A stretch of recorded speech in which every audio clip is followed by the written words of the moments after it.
구약성경 신명기 6장 10절에서 15절 말씀. 내 하나님 여호와께서 내 조상 아브라함과 이삭과 야곱을 향하여 내게 주리라 맹세하신 땅으로 너를 들어가게 하시고 내가 건축하지 아니한 크고 아름다운 성읍을 얻게 하시며 내가 채우지 아니한 아름다운 물건이 가득한 집을 얻게 하시며 내가 파지 아니한 우물을 차지하게 하시며 내가 심지 아니한 포도원과 감람나무를 차지하게 하사 내게 배불리 먹게 하실 때에 너는 조심하여 너를 애굽 땅 종되던 집에서 인도하여 내신 여호와를 잊지 말고 내 하나님 여호와를 경외하며 그를 섬기며 그의 이름으로 맹세할 것이니라. 너희는 다른 신들 곧 내 사면에 있는 백성의 신들을 따르지 말라.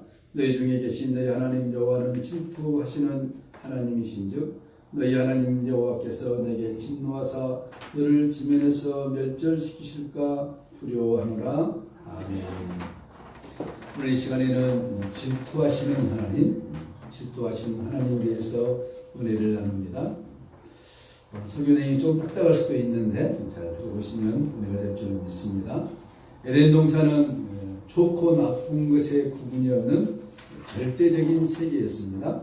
하나님이 주신 그대로와 좋았던 세계였죠. 그런데 인간은 절대적인 세계를 늘 상대적인 눈을 가지고 바라보게 됩니다. 그 결과 좋고 나쁜 것의 구분이 발생하게 된 것이죠. 그래서 하나님은 절대적인 세계에서 인간을 쫓아냈죠. 에덴 동산에서 쫓아냈습니다. 그것은 왜 그러느냐? 상대적인 시각을 가지고 모든 것을 바라보기 때문에 우리 인간에게 아무리 좋은 것도 환경과 시간이라면 또 더 좋은 것이 나오면 시각이 바꿔진다는 것이죠. 좋다가도 더 좋은 것이 나오면 또 슬프다가도 또 좋은 것이 나오면 마음이 늘 바뀌는 것이 인간의 마음인데 왜 그러느냐? 상대적인 시각을 갖고 있기 때문이라는 것입니다. 그러나 하나님의 나라는 절대적인 것을 믿으시기 바랍니다. 하나님의 나라는 상대적인 것이 아니라는 것이죠. 하나님 나라는 좋고 나쁨이 없는 것입니다. 하나님 나라는 그 자체가 선함이고 좋고 의로운 것입니다. 그래서 하나님께서 창세기 1장을 보시면은 세상을 창조하시면서 보시기에 힘이 좋았더라. 히브리어로 하토, 하나님이 보시기에 힘이도 좋았더라. 그 말은 하나님 나라는 상대적으로 보는 어떤 선악간의 개념이 아니라 절대적인 하나님만이 다스리시는 절대적인 의의 나라인 것을 성경이 밝히고 있는 것이죠. 그런데도 우리는 자꾸 상대적으로 무엇을 바라보려고 하는 습성들이 있습니다. 죄 때문에 그렇죠. 그래서 늘 무슨 사물을 바라보거나 신앙의 가치관을 논할 때 자기 중심적 논리에서 바라보게 되는 것이죠. 내가 주인이 되는 것입니다. 내가 중심이 되는 것이죠. 내가 생각해서 아니면은 아닌 거예요. 내가 생각해서 이것이 맞다 그러면 맞게 되는 거예요. 그 기준점이 뭐냐? 하나님의 말씀이 아니라 내 자신이 기준이 되어져서 살아가는 그런 모습 우리가 많이 볼 수가 있는 것입니다. 예를 들면 이렇습니다. 시골에서 학생이 1등한 아이가 얼마나 행복하겠어요? 시험 보면은 1등 하는데 시골에서 어느 날 서울 이사 왔습니다. 공부하는데 꼴등에서 2번째 썼어요. 갑자기 그 행복감은 사라져버린 것입니다. 그런데 곰곰이 보면은 이 아이의 실력은 그대로인데 환경이 바뀐 거죠. 시골에서는 1등 하니까 행복감에 사로잡혀 살았는데 서울에 오니까 밀린 것은 무엇이냐? 상대적인 시각 때문에 밀리게 된 것입니다. 이해되신가요? 자, 그러면은 인간이 이러한 자기 중심적인 상대적인 시각에서 벗어나지 않는 한 결코 행복은 없다는 것입니다. 우리가 늘 오늘 서론을 좀 길게 얘기한 것은 우리의 신앙을 2019년에 좀 조정을 해보자는 거예요. 각도를 바꿔보자. 나의 중심적인 사고에서 상대적인 사고에서 그것이 아니라 절대적인 하나님의 생각, 하나님의 사고로 바꿔보자는 것입니다. 그것이 안 되면 하나님께서 우리들에게 어떤 것을 갖다 준다 할지라도 순간적으로는 할렐루야 할 수 있지만 그 길게 못 가더라 하는 것입니다. 하나님께서 나에게 많은 것을 주었음에도 불구하고 하나님이 우리에게 주신 은혜가 절대적인 은혜임에도 불구하고 우리는 그것을 상대적으로 바꿔버리는 것입니다. 그러지 않습니까? 그것은 무엇입니까? 나의 욕심, 나의 자기 사랑의 중심적 사고, 상대적인 가치관에서 성경을 보기도 하고, 상대적인 가치관에서 성도를 보기도 하고, 또 내 자신을 보니까 나에게 주어졌던 하나님의 은혜가 길게 가지를 못하는 것을 저도 체험하고 여러분도 아마 체험하게 될 거죠. 그래서 신학이라는 것은 절대적인 것이지 어떤 비교의 대상이 아니라는 것입니다. 나는 이런데 왜 저 사람은 저럴까? 그렇죠? 나의 신앙은 이런데 왜 저 사람은 저렇지? 상대적인 것. 오늘 이 얘기를 길게 하느냐? 오늘 본문을 보니까 이 말씀이 신명기 6장의 이 말씀이 하나님께서 우리들을 앞으로 어떤 곳으로 인도해 간다 할지라도 이 상대적인 개념이 아니라 절대적인 하나님의 말씀의 가치관을 들고 살아간다면 하나님께서 우리들에게 어떤 복을 준다 할지라도 우리가 부패하거나 타락하거나 나태하지 않는다는 것입니다. 신명기 6장의 말씀은 이스라엘 백성에게만 주었던 말씀이 아니라 오늘 이 시대를 살아가는 저와 여러분에게 주어지는 말씀인 줄로 믿으시기 바랍니다. 이 가운데 하나님께서 또는 하나님의 뜻 가운데서 쓰실 분들이 있을 거예요. 물론 다 쓰시지만 어떤 사람은 물질적으로, 어떤 사람은 또 그냥 어떤 재능으로 다 다양하게 쓸 때인데 신명기 6장 이 말씀을 오늘 잘 들어보시면은 하나님 나라를 어떻게 인도한다 할지라도 우리가 하나님 앞에서 떠나지 않냐고 신앙의 롱런을 하게 될 것입니다. 한번 성경을 오늘 보면은 하나님께서 이스라엘 백성을 가나안 땅에 들어가게 살 때 어떻게 할 것이라고 미리 말씀했죠. 10절과 11절. 내 하나님 여호와께서 내 열조 아브라함과 이삭과 야곱을 향하여 내게 주리라 맹세하신 땅으로 너로 들어가게 하시고, 하나님께서 아브라함과 이삭과 야곱에게 약속한 땅, 하나님 스스로 맹세한 땅입니다. 하나님 우리를 적과 꿀이 이르는 가나안 땅으로 들여보내 주시옵소서 해서 들여보는 것이 아니라 하나님이 스스로 자기 자신과 메리트, 맹세했다는 것입니다. 그 땅으로 내가 너희를 인도할 것인데 그 땅에 어떤 땅이냐 이렇게 말씀하고 있죠. 네가 건축하지 아니한 크고 아름다운 성읍을 얻게 하신다. 우리가 건축하지 않았는데도 하나님이 그저 엄청난 그 집들을 얻게 하시고, 그 다음에 뭐라 했습니까? 내가 채우지 아니한 아름다운 물건이 가득한 집을 얻게 하시고, 네가 파지 아니한 우물을 먹게 하시며, 내가 심지 아니한 포도원과 감람나무를 얻게 하사 너로 배불리 먹게 하실 것이라. 약속을 믿으시기 바랍니다. 여러분, 우리가 언제 잘나서 이렇게 잘 산 줄 아십니까? 아닙니다. 하나님의 은혜인 줄로 믿으시기 바랍니다. 하나님께서 이렇게 해 주실 것이다. 그럼 우리는 어떻습니까? 감사할 수 있죠. 하나님이 이렇게 해 주신다는데 그것을 노할 사람이 어디 있겠습니까? 그렇죠? 여러분, 삶이 풍부하고 환경이 풍부한데 하나님 못 믿을 사람이 어디 있겠어요? 뒤로 자빠진데도 황금을 봅니다. 그죠? 도랑치고 가지 잡고 얼마나 좋습니까? 그런데 오늘 성경이 그게 끝난 것이 아니라 12절 봅니다. 12절.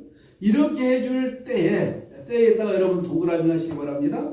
너는 조심하여 너를 애굽 땅 종되던 집에서 인도하여 내신 여호와를 잊지 말라. 하나님이 지금 우리들에게 관심 갖고 한 얘기는 뭐냐? 내가 이렇게 다 해줄 터인데 그 다음에 네가 뭘 해야 되느냐? 잊지 말라는 것입니다. 누구를요? 여호와를 잊지 마라. 지난주 설교 제목이 뭐였죠? Remember, 기억하라. 오늘 잊지 말라는 것입니다. 인간은 아무리 풍족하고 넉넉한 삶을 살면은 더 하나님을 잘 섬길 것 같지만 그러지 않습니다. 부패한 사람들의 문제가 뭐냐? 하나님의 주신 복을 우리가 누리면서 살면서 그 사랑이 하나님의 사랑주로 바뀌어야 되는데 셀프, 자기 자신 쪽으로 사랑이 바뀌어버린 거예요. 그것은 무슨 얘기냐면은 우리의 신앙이 하나님의 말씀에 굳건히 있어서 말씀에 따라 움직이는 것보다는 저도 그렇고 여러분도 그렇고 쉽게 환경에 좌우되어 버린다는 것입니다. 이게 잘못됐다는 것이 아니라 범죄한 인간이 가지고 있는 그렇게 살 수밖에 없는 우리의 연약성을 성경이 이야기하고 있는 거예요. 여러분 그렇죠? 여기서 환경에 좌우되지 않는 사람이 그 누가 있겠습니까? 좋은 환경과 나쁜 환경 우리는 쉽게 반응을 하게 된 것입니다. 그렇죠? 근데 성경은 뭐라 하냐? 그 환경에 우리의 믿음이 흔들리지 말라는 것입니다. 우리의 믿음이 어디에 세워져야 되느냐? 하나님의 약속의 말씀에 굳건히 살아가는 것입니다. 신앙생활은 무엇이냐면은 이 싸움이죠. 나의 신앙이 이 말씀에 좌우된 것이 아니라 하나님의 환경에 좌우된 것이 아니라 하나님의 말씀에 굳건히 있어서 내가 살아갈 수 있느냐. 그러면서 오늘 성경이 뭐라 했냐면 12절 같이 봅니다. 너는 조심하여 너를 애굽 땅 종되었던 집에서 인도하여 내신 여호와를 잊지 말라. 잊지 말라. 어디라 그랬습니까? 성경이 굳이 쓰지도 않아도 될 말을 쓴 것은 뭡니까? 애굽 땅 종되었던 집이라는 것입니다. 여러분 이 말씀을 우리 마음판에 새겨야 됩니다. 하나님이 나를 어디서 구원했느냐? 연무동에서 구원했다. 수원에서 구원했다. 좋습니다. 애굽 땅에서 나를 구원했는데 그때가 어떤 형편이었느냐? 슬레이브, 종이었다는 것입니다. 애굽의 노예 생활, 인간의 인격과 인간의 삶에 대우를 받지 못한 애굽 땅 종되었던 그곳에 있던 나를 하나님이 이끌어냈다는 것입니다. 이것을 골로새서에서는 허물과 죄로 죽었습니다. 그때 우리를 하나님이 끄집어냈다는 것입니다. 그러니까 나의 출발이 어디냐를 늘 생각한다면은 하나님 앞에 내가 교만해질 이유가 별로 없는 것입니다. 죽었던 나를, 허물과 죄로 죽었던 나를, 애굽에서 종되었던 너를 하나님이 불러내었다는 것입니다. 여러분 하나 물어봅니다. 이스라엘 백성들을 잘 들어보시죠. 애굽 종되었던 데서 불러낸 것은 그들이 이스라엘 백성이었기 때문에 불러냈습니까? 아니면은 그들을 애굽 땅 종되었던 곳에서 불러낸 것은 이스라엘 백성이라기보다는 어린 양의 피 때문에 불러냈습니까? 두 번째죠. 무슨 얘기냐면은 하나님께서 우리 출애굽기 가보면은 장자를 죽이는 내용이 나오죠. 마지막 10번째 재앙 장자의 죽음입니다.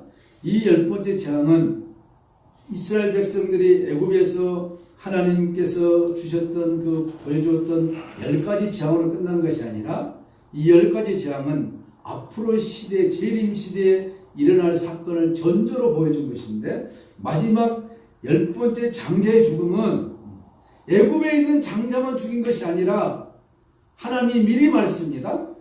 장자를 죽이기 전에 짐승의 피를 담아서 누구든지 문설주에다가 바르라 했습니다. 애굽 사람이든 이스라엘 사람이든 이 피를 문설주에 바르라. 그러면은 그날 저녁에 죽음의 사자가 칼을 들고 가다가 장자만 다 죽이는데 가축까지도 그 문설주에 피가 있느냐 없느냐 그것을 보고 죽이느냐 안 죽이느냐. 이 집이 이스라엘 백성의 집이기 때문에 그냥 넘어간 것도 아니고 애굽 사람의 집이기 때문에 벌써 죽인 것도 아니고 애굽 사람이든 이스라엘 사람의 집이든 문설주에 어린 양의 피, 짐승의 피가 묻어있지 않는 집은 누구든지 가서 죽여라는 것입니다. 이게 뭐냐? 마지막 예수님께서 재림하실 때 우리의 심령에 예수 그리스도의 피가 있느냐 없느냐 그것이 근거가 되는 것입니다. 그러니까 애굽 땅 종되었던 곳에서 불러냈던 것은 그들이 이스라엘 백성이기 때문에 하나님이 구원한 것이 아니라 문설주에 어린 양의 피가 묻어 있었느냐 없느냐 그 어린 양의 피가 근거가 되었다는 것입니다. 애굽 땅 종되던 집에서 인도하여 내신 여호와를 잊지 말라. 이 말은 다시 말씀드리면은 여호와를 잊지 말라는 것을 끝난 것이 아니라 너희들은 오늘 앉아 있는 저와 여러분들은 세상 것으로 살아가는 존재가 아니라 어린 양의 피 때문에 예수 그리스도의 은혜 때문에 살아가는 존재라는 것을 각인하라는 것입니다. 아주 귀한 말씀인데, 여러분 왜 그러냐면은 이스라엘 백성들이 드디어 하나님께서 인도하신 가나안 땅으로 갔습니다. 그들이 그곳에서 이방신들을 섬겼습니다. 동시에 열심히 또 제사도 드렸습니다. What's the difference? 이게 뭡니까? 그들이 이방신을 섬기다가도 또 하나님 앞에 제사도 드립니다. 그럼에도 불구하고 그들이 하나님 앞에 징계를 받았습니다. 이 모습은 오늘 우리의 모습이라는 것입니다. 우리가 매일 주일날 교회 나와서 예배를 드리지만 그 다음에 6일 동안 와서 삽니다. 밖에서 살든 교회 와서 예배를 드리는 우리의 삶의 근거가 어린 양 예수 그리스도의 피에 약속의 말씀에 근거하지 않는 삶이라면 이스라엘 백성들의 삶과 무슨 차이가 있느냐는 거예요. 오늘 성경은 이 신명기 6장에서 이것을 성경이 우리들에게 지금 강조를 하고 있는 것이죠. 나는 무엇 때문에 살고 있느냐? 내 삶의 근거가 무엇이냐? 내가 지금 성공했느냐? 성공의 근거가 무엇이냐? 네 자녀들이 잘 됐느냐? 자녀들이 잘 되게 된 근거가 무엇이냐? 뭐라 하겠습니까? 내가 열심히 일했는데요. 우리 자녀들이 열심히 공부했는데요. 맞습니다. 그렇지만 더 들어가 보면은 이 모든 것은 나를 위하여 십자가에 죽어주신 어린 양 예수 그리스도의 피공로입니다. 하나님의 은혜입니다. 하나님의 은혜가 아니고서는 이 자리에 설 수 없습니다. 이 고백만 하셨다면은 하나님께서 우리에게 어떤 복을 내리신다 할지라도 우리가 세상에 휩쓸려 가지 아니하고 주님께서 우리에게 주신 사명을 감당할 수 있다는 것입니다. 그래서 우리가 서두에서 길게 했습니다. 우리의 신앙은 상대적인 것이 아니라, 여러분 상대적인 마음이 가득 쌓여 있으면 우리 마음에 불행이 가득 쌓일 수밖에 없는 것이죠. 그건 저나 여러분이나 마찬가지. 자꾸 비교를 하면은, 비교의 대상이 되면은 내가 행복하지를 못한 것입니다. 저는 이번 주에도 살면서 우리가 뭘 살면서 하나님의 음성을 들어야 되는 것이죠. 성령의 감동을 우리가 늘 받고 사는 것입니다. 성령님께서 나를 감동한지 안 한지 늘 모르고 살면은 좀 어렵지요, 그죠? 저도 이번 주에 큰걸 깨달았는데 뭐냐면은, 저도 이 설교를 준비하면서 상대적인 개념이 너무 강하더라고요. 제가 비교를 많이 해요. 무슨 비교를 하느냐? 저 목회에 대한 것을 제가 비교를 많이 하고 있는 것 같아요. 하나님이 이제 제 나이가 5학년 6반이 됐는데 이 목회를 이렇게 하고 있으면 어떻게 되겠습니까? 저는 굉장히 심각하게 느껴져요. 이렇게 해야 됩니까? 이 길입니까? 그렇게 목사 안 하려고 도망다닌 사람을 그래서 목사했으면 잘하게 할 텐데 이게 뭡니까? 그런 상대적인 거. 그러면서 은연 중에 아주 큰 교회 목사님들 보면은 부럽기도 하고 시기 나기도 하고 또 그러다가 그분들이 잘못한 거 보면은 정의감이 불타가지고 나도 모르게 그냥 말하는데 정제 아닌 정제라고 했더라고요. 몰랐거든요. 이번 주에도 어느 목사님 아침에 우리 아이를 어린이집에 데려다 주고 와서 얘기하다가 한국교회를 얘기하면서 이제 이런저런 얘기를 방에서 했어요. 아주 제가 친한 존경하는 목사님인데 그 얘기를 우리 사모님이 이제 듣고 좀 저는 이제 아무렇지 않게 생각했죠. 그런데 주님이 나를 책망하는 거예요. 기도를 하는데 이번 주에 기도를 조금 했었죠. 주님이 나한테 그러는 거예요. 난 직접 얘기하면 좋겠는데 또 주님이 나한테 직접 얘기를 안 해요. 그것도 조금 나랑 불만이더라고요. 주님이 그 사모님 통해서 나에게 주신 그 책망은 뭐냐? 너도 그 자리에 올려놓으면은 그렇게 표현하더라고요. 이놈도 99.9%가 타락할 놈이라고. 나를 향해서 주님이 책망하신 거예요. 저 그걸 듣고 깜짝 놀랐습니다. 그렇구나. 사람은 누구나 완벽하지 못하기 때문에 그 자리에 올려놓으면은 처음에는 잘하지만 나도 모르게 타락할 수 있구나. 그걸 생각하면서 제가 회개했습니다. 주님, 이제 내가 할 수만 있으면 한국 대형교회 어느 목사님 와서 얘기 않겠습니다. 그게 바로 납니다. 주님이 하신 얘기가 내 얼굴에 침 뱉기라. 기도해라. 그들 내가 책망하고 내가 심판할 것이지 네가 할 게 아니다. 네 입술을 조심하라. 주님 죄송합니다 하면서 내가 회개를 했습니다. 여러분, 그것은 무엇이냐? 나도 모르게 상대적인 신앙감에서 내가 모든 것을 바라보고 있다는 것입니다. 여러분 어떻습니까? 안 그렇습니까? 그렇잖아요. 오늘 성경 우리에게 뭘 얘기하느냐? 거기에 우리가 있는 것이 아니라 하나님의 말씀 앞에 나의 신앙의 근거를 삼으라. 이스라엘 백성들을 애굽의 종되었던 집에서 끌어냈는데 그들이 이스라엘 백성이기 때문에 하나님께서 구원한 것이라기보다는 문설주에 어린 양의 피가 묻어 있어서 그 피를 보고 내가 너희를 구원했다 하는 것입니다. 우리가 잘났고 우리가 공부를 많이 했고 똑똑해서 하나님 우리를 부른 것이 아니라 네 속에 예수 그리스도의 보배로운 피가 있기 때문에, 예수 그리스도의 피 공로를 네가 믿기 때문에 그 은혜로 말미암아 내가 너를 구원하였고 내가 너에게 복을 준다는 것입니다. 여러분, 우리가 살아가는 이 세상은 애굽과 같은 것입니다. 이스라엘 백성들이 애굽에 탈출해서 광야 40년 저 적과 끓이는 가나안 땅에 들어갔을 때 유토피아 삶을 산 것 같습니까? 절대로 그렇지 않습니다. 애굽에서 만났던 그런 똑같은 삶들이었습니다.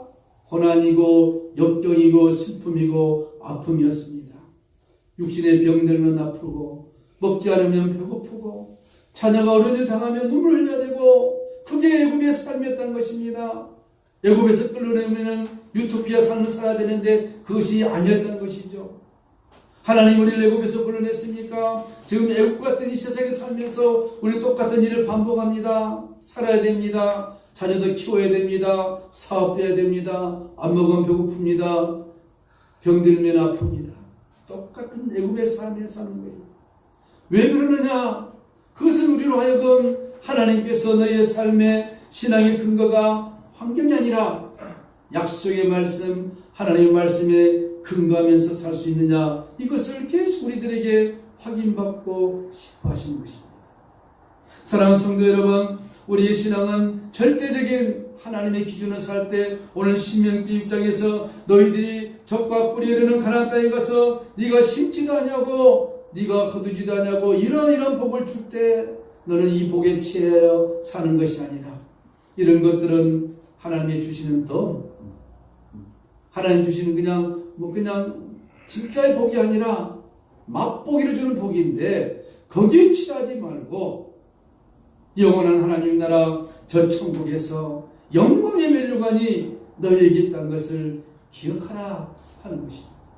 성도 여러분, 하나님께서 앞으로 우리에게 어떤 복을 줄지를 알 수 없습니다. 그러나 하나님 우리가 상상할 수 없는 복을 준다 할지라도 그 복이 나의 신앙의 근거가 아니라, 나의 신앙의 근거는 가난하든 부유하든 병들었든 건강하든 하나님의 말씀에 근거하여 산다면은 나의 신앙이 위축되지 아니하고 하나님의 약속의 말씀이 나로 하여금 풍성한 주님의 안식처까지 인도해 가실 거라는 것입니다.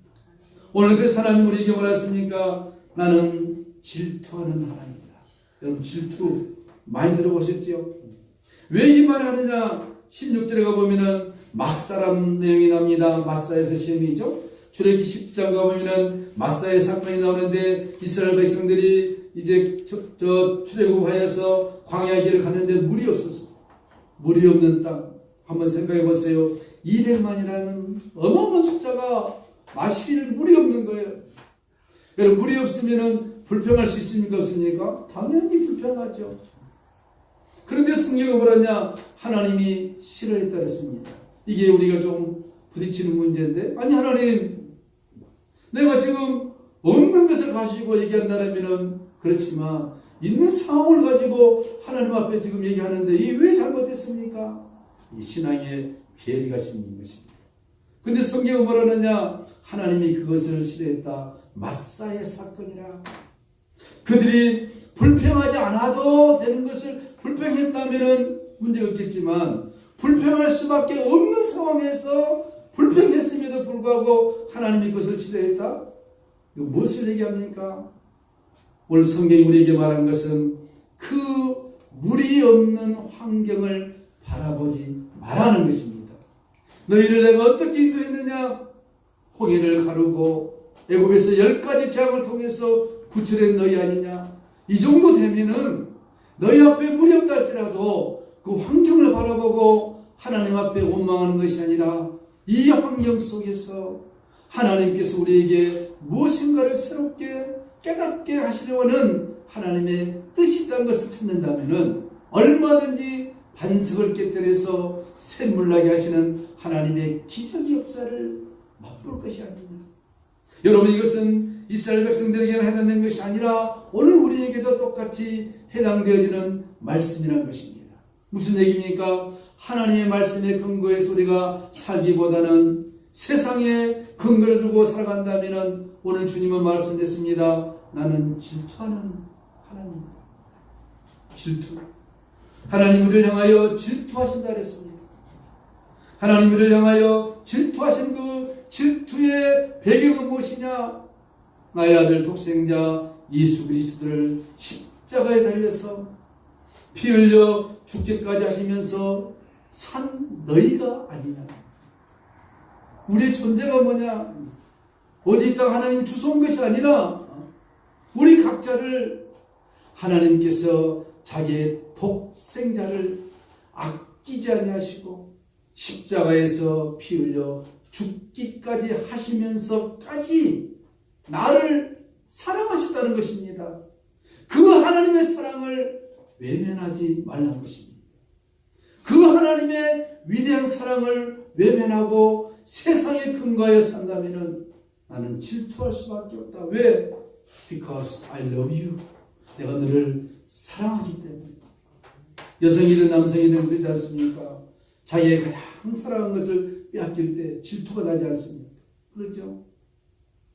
얼마 전에 TV 보니까 그 자기 아들을, 장애인 아들을 잃었는데 30년이 지나도 가슴에서 지워지지 않는다.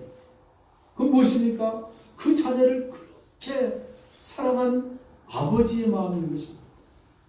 그 아들을 가슴에 묻고 자연인으로 가 사는 거예요. 못 잊었어. 그 자녀를 사랑하기 때문에. 이건 그들만의 얘기가 아니라 하나님께서 오늘 이곳에 앉아있는 저와 여러분에게 말합니다. 나는 그보다 더한다. 예수 그리스도를 십자가에 달려서 죽기까지 하시면서 핏값으로 산 너희 그 위대한 존재인 너희가 세상으로 간다면 나는 질투할 수밖에 없다. 너희를 때려서라도 내게로 다시 내가 데려오겠다. 하나님. 여러분, 말씀을 맺고자 합니다. 질투하신 하나님을 만나고 싶습니까? 아니면 무한한 하나님의 사랑으로 늘 나의 삶 속에 다가오셔서 나를 위로하시고 나를 격려하시고 나에게 복을 주시고 힘을 주시는 그 하나님을 만나기를 원하십니다. 오늘 신명기 6장 이 말씀은 정말로 우리의 신앙의 근거가 환경이 아니고 세상이 아니고 하나님의 말씀의 근거로 살아간다. 주님 우리에게 어떤 물질의 복이든 다른 복을 준다 할지라도 거기에 휩싸이지 아니하고 나를 사랑하시고 나를 구원하시고 나를 축복하시고 이만큼 사랑하기 때문에 질투할 수밖에 없다는 하나님의 참 사랑을 깨달은다면 우리가 어찌 세상으로 갈 수 있겠습니까?